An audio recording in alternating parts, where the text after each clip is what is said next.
Daniel Brooks had been awake since 5 that morning.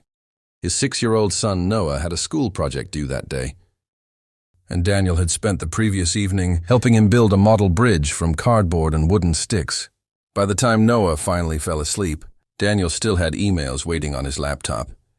Being a single father meant there was never really a moment when work ended. Still, Daniel never complained.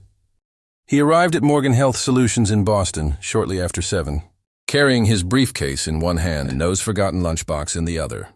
He dropped the lunchbox at school before heading into the office. Daniel had worked for the company for 6 years.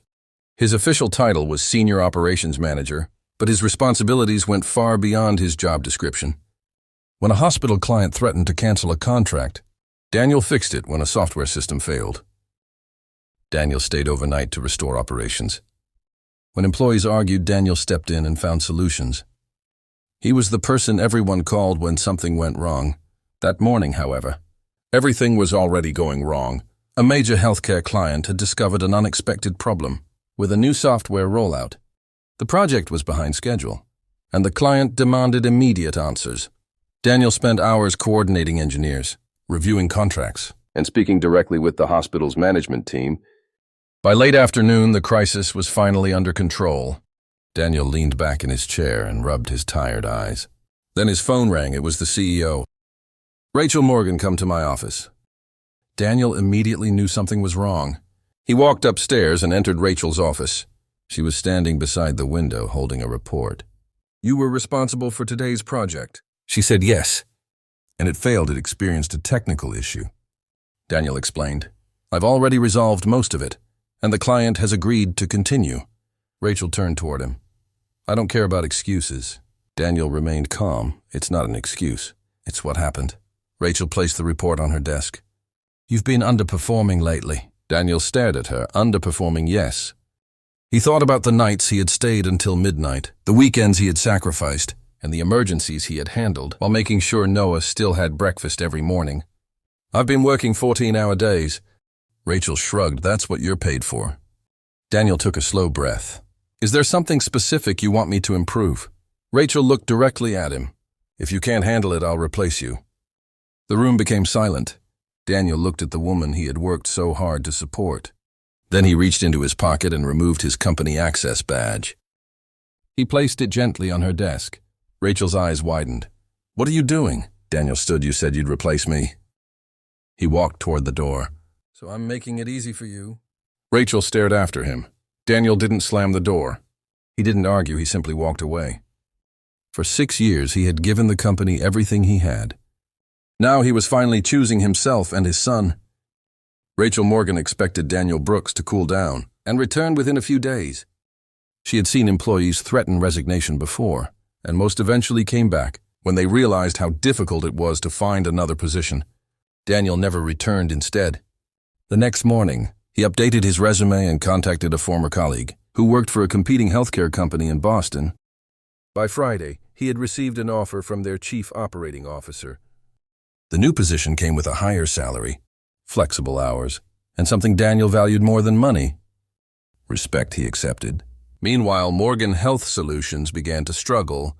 Daniel's replacement was a talented executive, but he didn't know the company's systems or clients. Within the first week, 2 major accounts complained about delays. Then one hospital threatened to terminate its contract.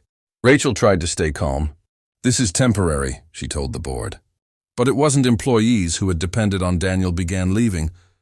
They knew the company had lost the person who understood how everything worked. Behind the scenes 3 weeks later, Rachel walked into a meeting where the company's financial director placed a report in front of her. "We're facing a serious problem." Rachel opened it. Revenue had dropped sharply. "What happened?" The director hesitated. Several clients followed Daniel. Rachel looked up, followed him. They trust him. That sentence hit her harder than she expected. For years, Rachel had believed Daniel was replaceable. Now she realized that while his job title was ordinary, his value to the company was not. That evening, Rachel searched for his new employer. She found an announcement about Daniel joining a competing healthcare firm as director of operations. The article described him as an experienced leader who had helped stabilize several major accounts. Rachel stared at the screen. She remembered her own words. "If you can't handle it, I'll replace you." She had believed them. Daniel had proven her wrong. Rachel finally called him. Daniel answered after the third ring. "Hello, Daniel." "It's Rachel." I know there was no anger in his voice. That somehow made Rachel feel worse. "I want to apologize." Daniel remained silent. "I treated you unfairly," she continued. "You were carrying more responsibility than I understood. I appreciate the apology. We want you back." Daniel smiled slightly. "Why?" "Because you're important to the company." Daniel looked across his new office. His work was challenging, but his new boss trusted him. More importantly, he could leave on time and pick Noah up from school. "I don't think I can come back." Rachel sighed. "Is it the salary?" "No, then what?" Daniel answered calmly.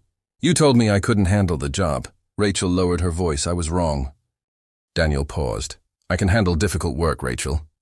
What I couldn't handle was being treated like my effort meant nothing." After ending the call, Daniel packed his things. At exactly 5, he left the office outside.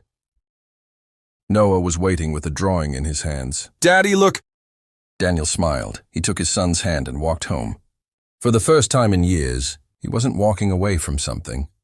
He was walking toward a better life.